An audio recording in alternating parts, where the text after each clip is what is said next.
Story 1. My name is Tyler, and let me start by saying I am not the kind of guy who drinks or does drugs. What I am about to tell you really happened, and it was not the result of my imagination or a foggy mind. This happened last New Year's Eve, and to this day, I cannot shake the memory of it. I live just outside a small southern town, the kind of place where everybody knows everybody. A few of my friends live way out in the country, and you have to take these dark, winding back roads to get to their houses. One of my closest friends, Mike, lives in a pretty fancy neighborhood tucked into the woods. Every year, Mike's family throws a big New Year's Eve party, and they always invite their friends and neighbors. I never miss it. It is the highlight of my holiday season. That particular year, the weather had been all over the place. It had been warm most of December, but just a few days before New Year's, the temperature dropped like a rock.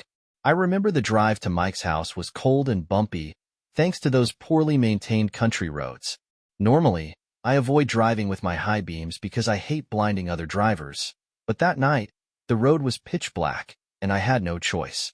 The road to Mike's place is bordered by thick woods on both sides, and there is only one structure along the way. Run-down shack that looks like it has been abandoned for decades. Sometimes, though, I would see a faint light in one of its windows, which always gave me the creeps. About halfway to Mike's, I saw something unusual ahead on the side of the road. My headlights caught the figure of a person, a woman, standing still among the trees. She was wearing a white dress, which seemed strange for such cold weather. She was not moving, just standing there, facing the woods. As I passed, I felt relieved she did not step into the road, but something about her unsettled me. For a second, I thought about stopping to see if she needed help, but then I glanced in my rearview mirror. She had turned to face my car, still standing motionless. Her pale figure in the glow of my taillights made my stomach churn. I decided to keep going. The party itself was great, as always. There were a lot of people there, and we all stayed up to watch the ball drop. After midnight, the crowd thinned out, but I stayed behind to help clean up. By the time I was ready to leave, it was well past midnight, and mine was the only car left in the driveway. When I started my car, a low tire pressure light came on. It happens sometimes when the weather turns cold, so I did not think much of it. But then I remembered the woman on the road earlier. Was she still out there? I thought about taking the longer route home to avoid that stretch of road, but it would add 20 minutes to my drive, and I was already tired. Against my better judgment, I decided to take the same road back. Not long after I started driving, I heard a scraping sound. It got louder, and soon my car came to a stop. I got out to check, and what I saw sent chills down my spine. All four of my tires were shredded, like they had been clawed apart by some animal. It was not normal wear and tear. This was intentional. As I stood there trying to process what was happening, everything went eerily silent. No wind, no rustling branches, no animal sounds, nothing. Then, I heard it. A twig snapped in the woods, followed by leaves crunching underfoot. My heart raced as I turned off my flashlight, plunging myself into complete darkness. And then, I heard a voice, a woman's voice, soft and quiet. "I see you," she said. My blood turned to ice. I wanted to scream, but no sound came out. "Can you see me?" she whispered again. I turned my flashlight back on, and there she was, standing at the edge of the trees. Her dress was filthy and stained, and she looked impossibly thin. Her gray hair hung in tangled strands, and her face, oh God, her face. Half of her jaw was missing, but she was trying to smile. I did not stick around to see what she wanted. I ran as fast as I could back to Mike's house, not stopping until I was pounding on the door. Mike's mom let me in, and I told them everything. They called the police, who promised to search the area. That night, I stayed in their guest room, but I could not sleep. At 3:14 in the morning, I heard a light tap on the window. My stomach dropped when I heard the same voice, saying, "I see you." She had followed me all the way to the house. I stayed frozen in bed until morning, too terrified to move. The next day, the police found a rusty knife in Mike's yard, which they believed belonged to the woman. They searched the shack I had mentioned, but it was empty, except for animal carcasses scattered around. They never found her. To this day, I do not know who or what she was. But one thing is for sure, I will never take that road again. Story 2. When I was 26 years old, I took a flight to San Diego to visit a friend. I stayed for a few days and then booked a late flight home. My flight landed around midnight, and by the time I collected my bags and got to the ground transportation area, it was already 12:30 a.m. I hailed a random taxi from the pickup section and gave the driver my home address. He quoted me $30, which sounded like a bargain compared to other options. The driver, an older man who looked to be in his mid-40s, got out of the car to help me with my luggage. However, I told him I could handle it myself, so he placed my bag on the seat behind him. I sat diagonally from him in the back seat as we started the journey. My apartment was about 30 minutes away, and at that late hour, the roads were empty, making for a smooth ride.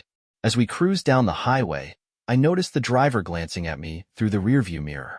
At first, I brushed it off, but after catching him staring a second time, he started making conversation. "Where are you coming from?" he asked. I told him San Diego. He responded with a casual "nice," and then, not even a beat later, asked, "What were you doing there?" I explained that I was visiting a friend, and his next question made my skin crawl. "Is your friend as pretty as you?" he asked. I let out an awkward laugh, unsure of how to respond. His comment was unsettling, especially so early in the conversation. He continued with more questions that hovered on the edge of flirty, asking things like, "What is a pretty girl like you doing traveling alone?" I gave a sarcastic reply, saying, "Well, I was not alone.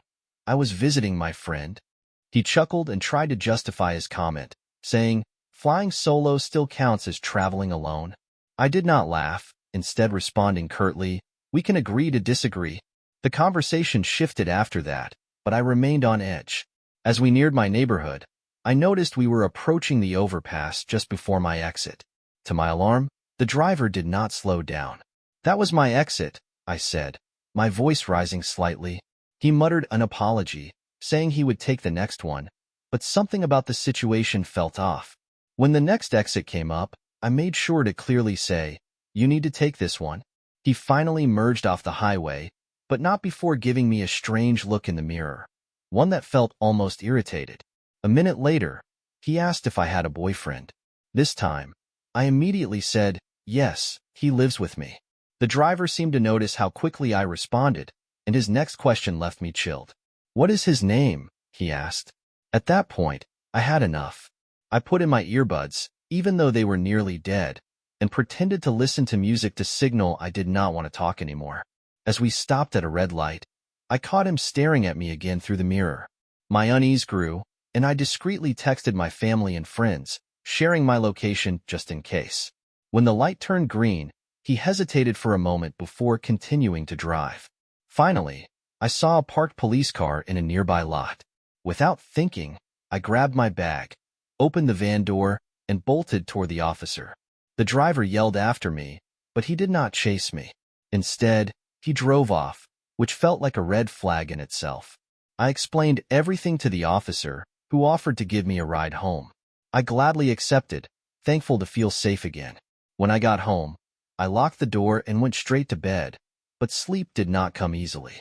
Sometime after I had finally dozed off, I woke up to knocking at my front door. My stomach dropped as the thought of the driver knowing my address crossed my mind. The knocking continued for what felt like forever before it finally stopped. The next day at work, my neighbor, George, called me. He said my father had been at my apartment, but when I called my dad, he denied it. That was when I realized whoever was at my door the night before was not my father, but likely the driver. That night, as I packed to stay with my parents for a few days, I heard faint creaks coming from the spare bedroom. My heart raced as I convinced myself I was imagining things. But then I heard a voice say, "I was not going to hurt you." I froze as I saw an arm appear from behind the wall. Without thinking, I ran out of the apartment and pounded on George's door. He and his wife called the police, and officers arrived to search my apartment. The back sliding door was open, suggesting whoever had been inside had fled. Since then, I have moved to a new place and installed security cameras. I also keep a taser by my bedside. I no longer take taxis when I am traveling alone, and I cannot help but wonder if the driver that night was even legitimate, or if he was someone with much darker intentions.